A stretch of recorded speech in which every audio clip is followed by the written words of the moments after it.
The big event. Noblemen and scions of the local aristocracy had flocked to Bunny Hall in great celebration, eager to meet the young women who lived there. The little girl, not so little anymore after all, couldn't distinguish them. In her eyes, they were merely clones of each other. She couldn't explain it, but she understood that perhaps until that day she had been blind. And while her peers were engaged in pleasantries with wealthy suitors, the little girl decided to track down Lord Dewitt.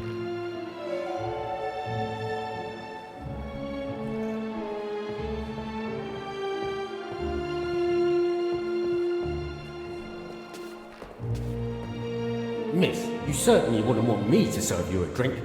In any case, drinks are for the exclusive use of players in possession of chips.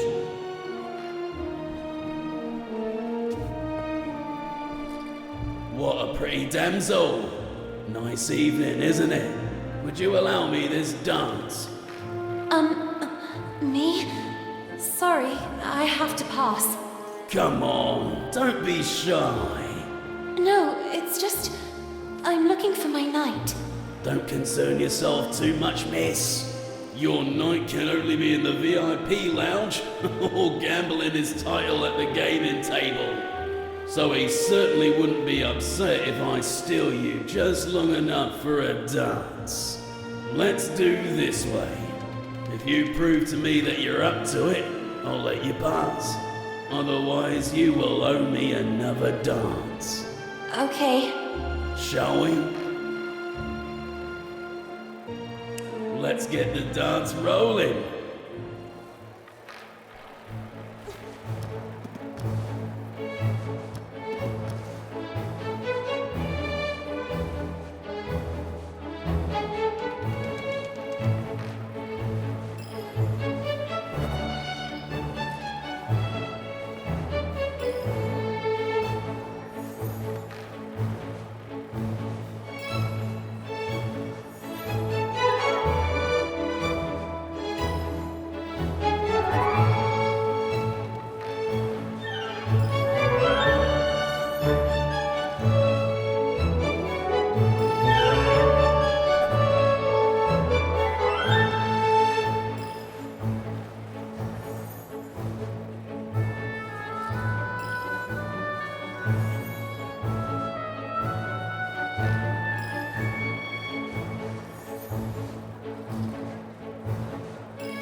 Too kind to you.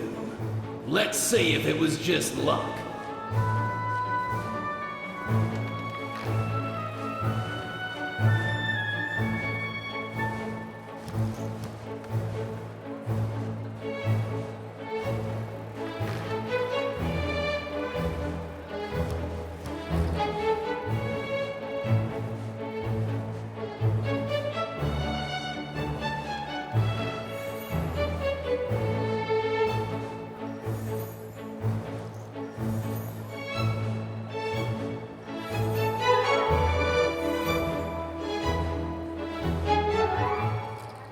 Miss, you have made me a very lucky man tonight. But a deal's a deal. Please go ahead and join your knight. Don't hesitate to stop by and say hello from time to time. Feel free to ask me anything you need. Anything.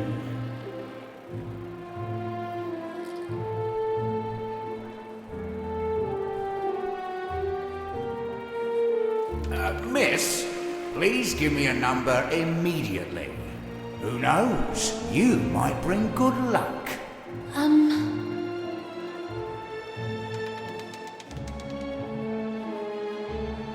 21 red.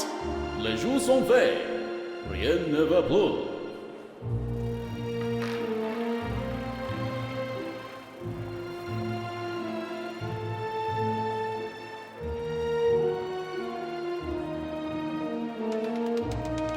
$32 red.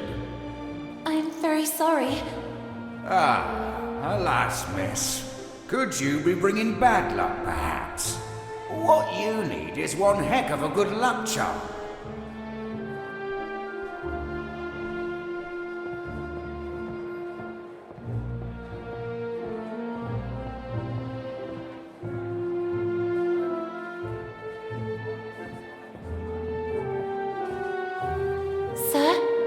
Sir, is everything okay? The gentleman in red did not answer her. Then the little girl noticed that a brass key was protruding from the man's pocket.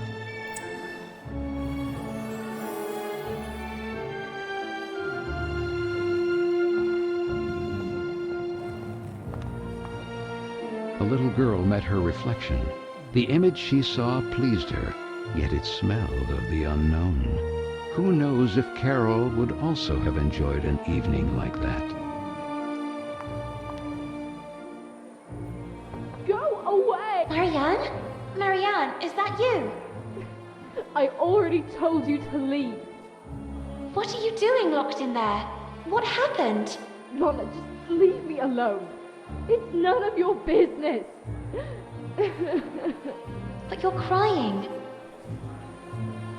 I know you girls never liked me, but in times like this, we should support each other. Even after everything we've done to you? We don't have to be friends. For now, you can just let off steam. Then you can start calling me a rabbit or a weirdo again. Actually, it's not true that I never liked you. It's just that the others don't like you. And when you're part of a group, the others expect you to act in unison. But I don't know if I'm like that. If I feel like them, I would like to make a difference. Yet I fear being marginalized.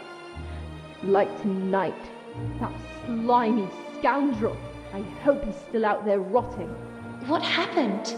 From a ridiculous briefcase, he took out a toy mouse. I think he wanted to take advantage of the opportunity to look under my skirt. I kicked that mouse so hard it must have gone down the drain. And then, to get him away from me, I gave him Hinman's tranquilizers. I know that not all men are the same. There are some good ones too, but then why do they expect all of us to be the same? In any case, here, in case they ever come in handy, I'll stay here a little longer. Thank you. Oh, and Lana, Yes? you're not weird at all.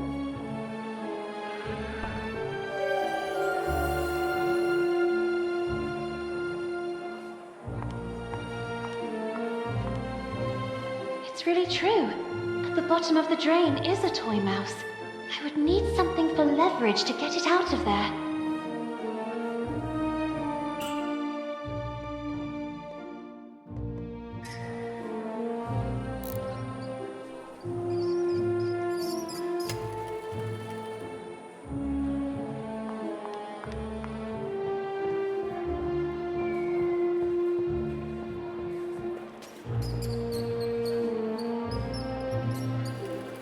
A mouse!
Miss, where do you think you're going?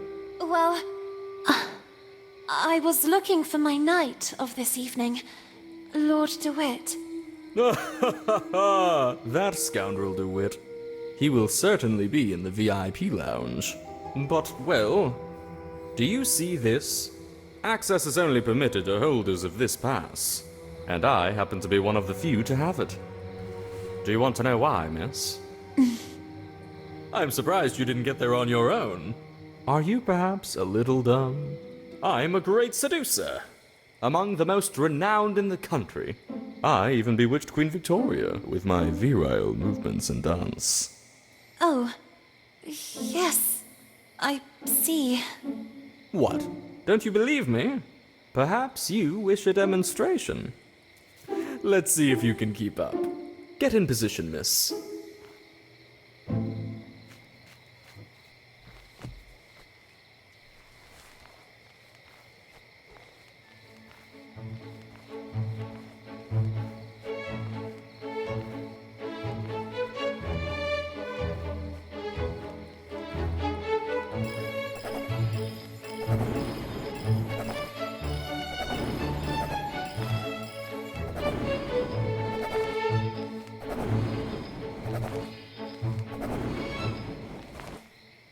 Miss, the trick is to stay fit. I don't drink that concoction of punch that others ingest. I always dilute everything with juice filled with vitamin C. And a nice slice of lemon. Now, go get me something to drink. Unless you want me to humiliate you for the umpteenth time. Oh, darn. That VIP lounge pass. There must be a way to get hold of it.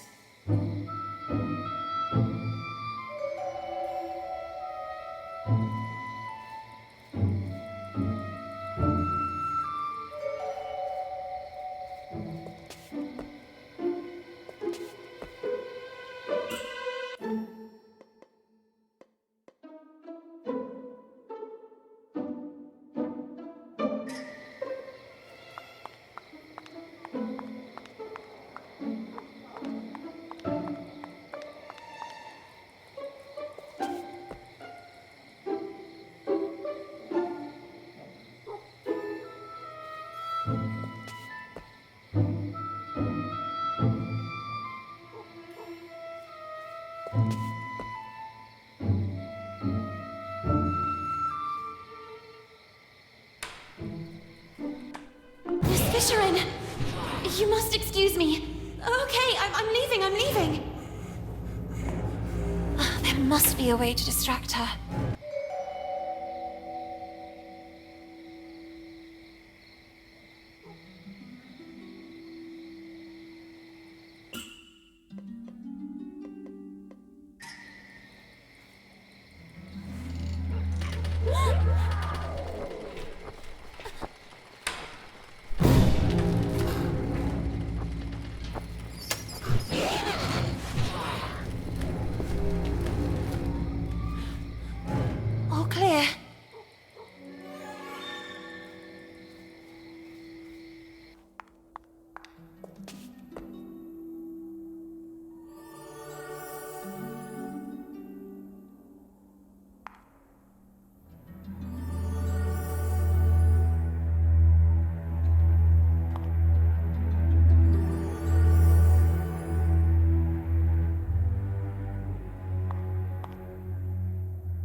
Miss.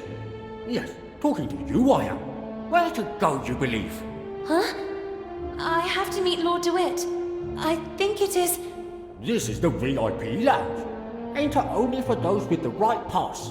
If you don't have the passing, I can't let you pass. I mean, if you don't have to leave, I can't pass. Ah, damnation. If you don't pass with the pass, I can't pass over your pass without pass. I think I understand. In short, you need the pass.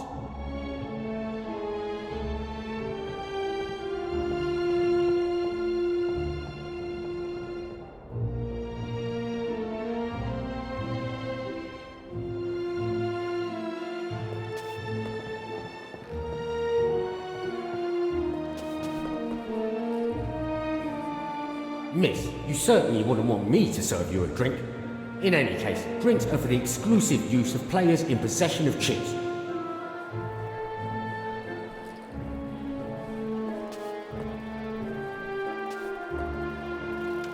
Miss, please give me a number immediately. Who knows? You might bring good luck. A good luck charm.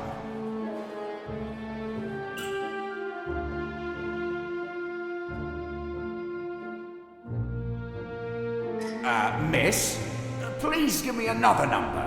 Immediately. I feel like it's the right time.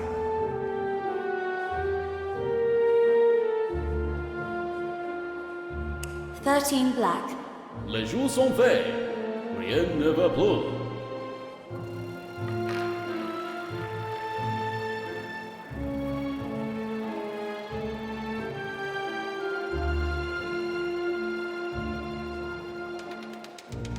$13 black. Yes, miss. You are one lucky girl. Please take them. You deserve them.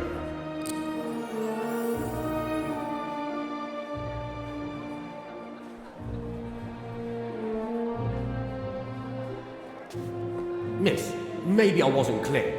The drinks are for the exclusive use of players in possession of chips.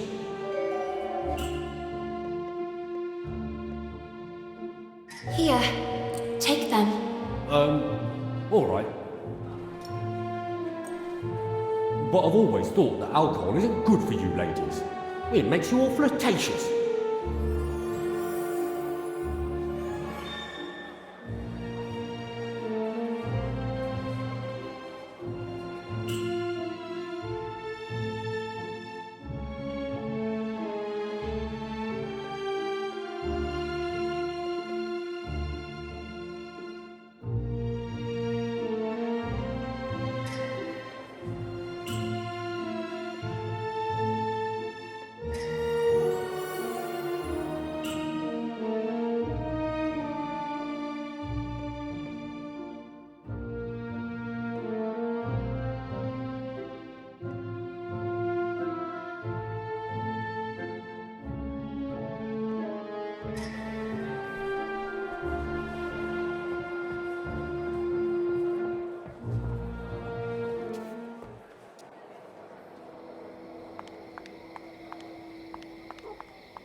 Miss Fisherin, please excuse me. You must forgive me. I must have gotten lost and... Nice science test assignment. The little girl seemed to really hear for the first time the voice of the gruff Miss Fisherin. I worked on it all night at the library. The next day, the others hid it from me out of spite. Professor Sullivan didn't believe me. And all these years, I really believed that I wouldn't be capable of succeeding. Maybe it was for the best. Maybe I wouldn't have been up to it. I could never accept yet another failure. Indeed you were up to it, and more. Your test was correct. For all these years, I chose to identify with what others saw of me. I preferred to believe myself inadequate rather than accept the risk of another failure. Don't make the same mistake as I, Lana. Don't be what others expect of you, or how others describe you. You are authentic when you are the faithful reflection of your own desires. And so it was, in fact, that for the first time the little girl saw Miss Fisherin as she really was, like Nora Fisherin, and no longer like the furious creature that lived in the gloomy attic of Bunny Hall. Thanks, Lana. Thank you very much. What she had seen made her think, and the little girl's thoughts drifted to the sweet Amanda. And perhaps, just like for Miss Fisherin, the last word had not yet been written.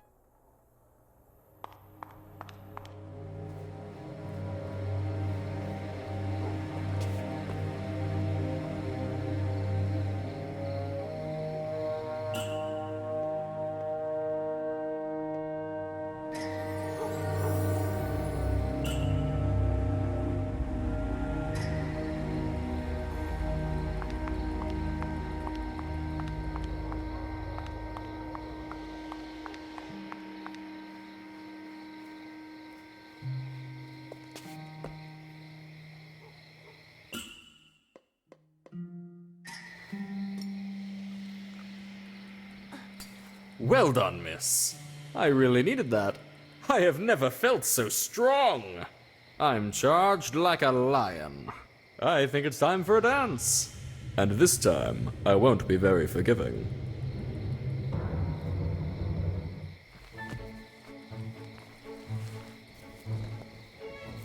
Charged. Like...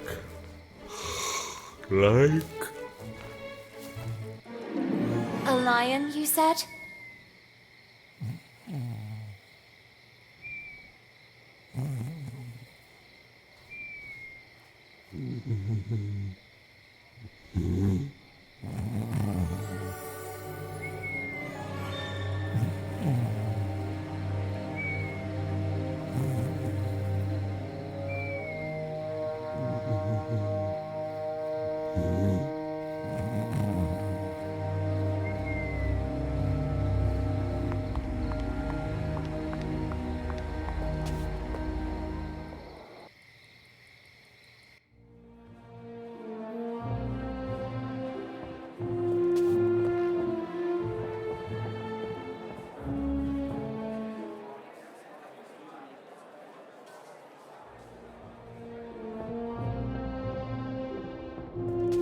Miss, yes, talking to you I am.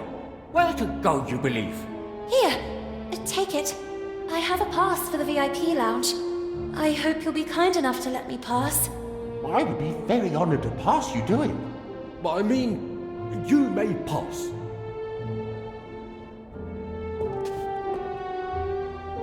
Lana?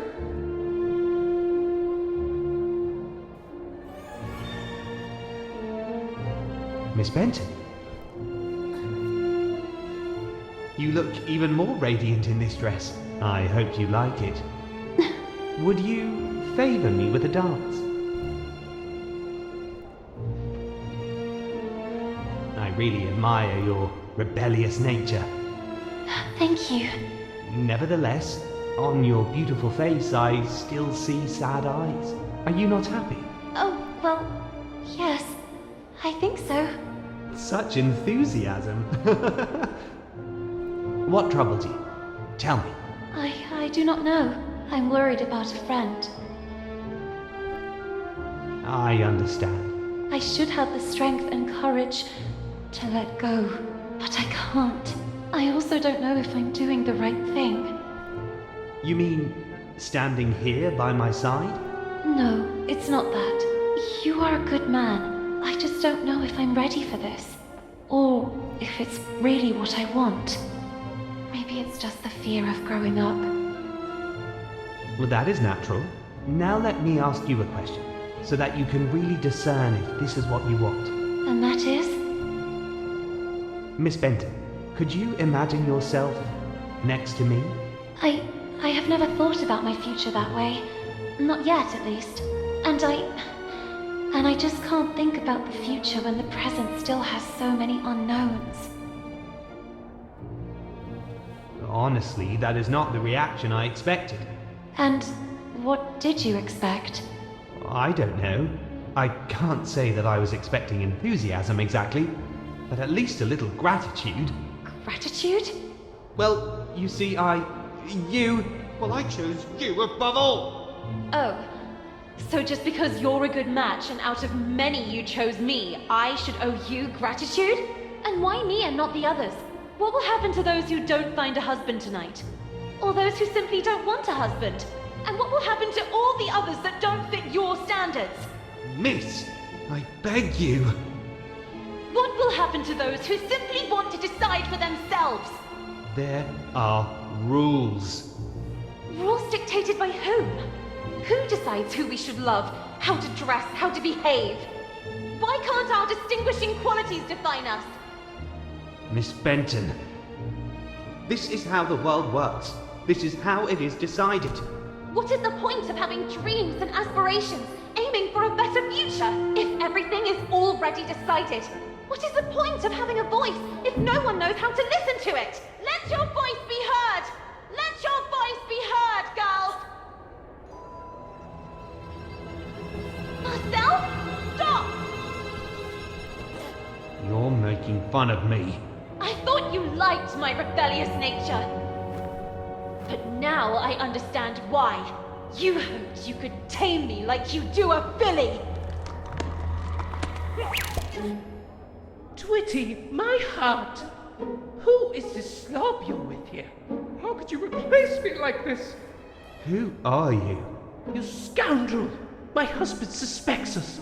And you go flirting flower to flower. Little duck from my pond, how could you betray me? My good man, there must be a misunderstanding. I don't know your lady. Basie, you're back. My dear gentleman, I demand a duel. Buttercup, I'm so sorry, but Twitty and I are one now, and no one will ever be able to separate us. I love him! Duel, duel. Thank you, Basie. Thank you with all my heart.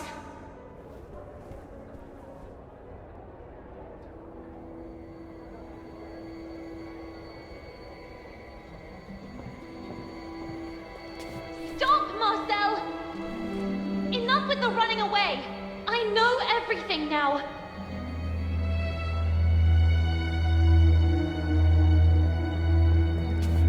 Where's Carole? What did you do to her? The little girl couldn't believe her eyes. You're a girl. I'm just Marcel. What happened to Carole? That's what I'm trying to understand too. But the other day, what were you doing near the theater in the basement of Bunny Hall? I saw you. I was stalking a shady figure. There was a nauseating stench down there. They were throwing things into the fire.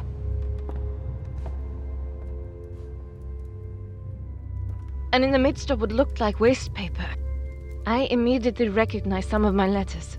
And Carole's handwriting. I was trying to get them out when suddenly I heard you coming.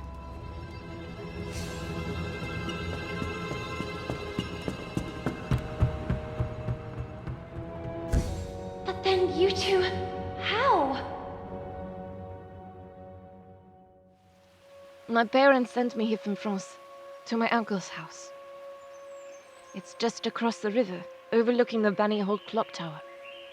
To fall in line, they said. The rigor of English ladies would make me a real woman. When one day, at the window, I noticed something at the edge of the river.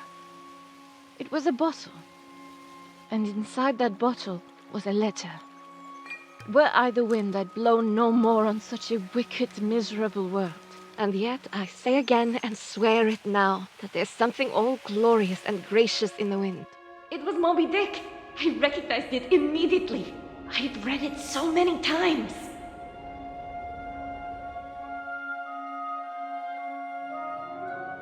So I decided I would find out who its writer was. And so it happened that one day, on the occasion of an open-door event, a reading group meeting was being held at Bunny Hall. And then, she appeared. Were I the wind, I'd blow no more on such a wicked, miserable world. And yet, I say again, and swear it now, that there's something all glorious and gracious in the wind. It was her. It was Carole.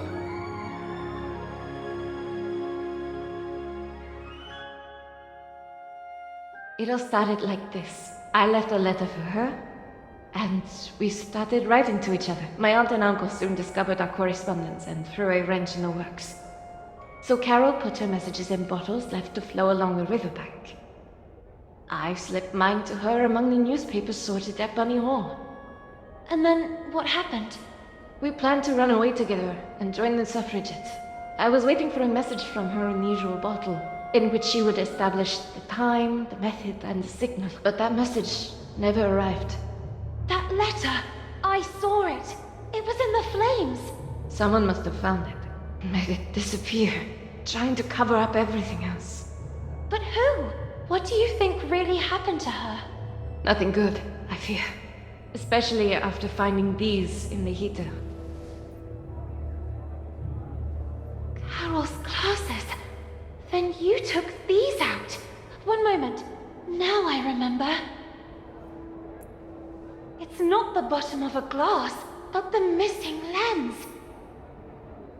Vicky and the others were right then. Frank.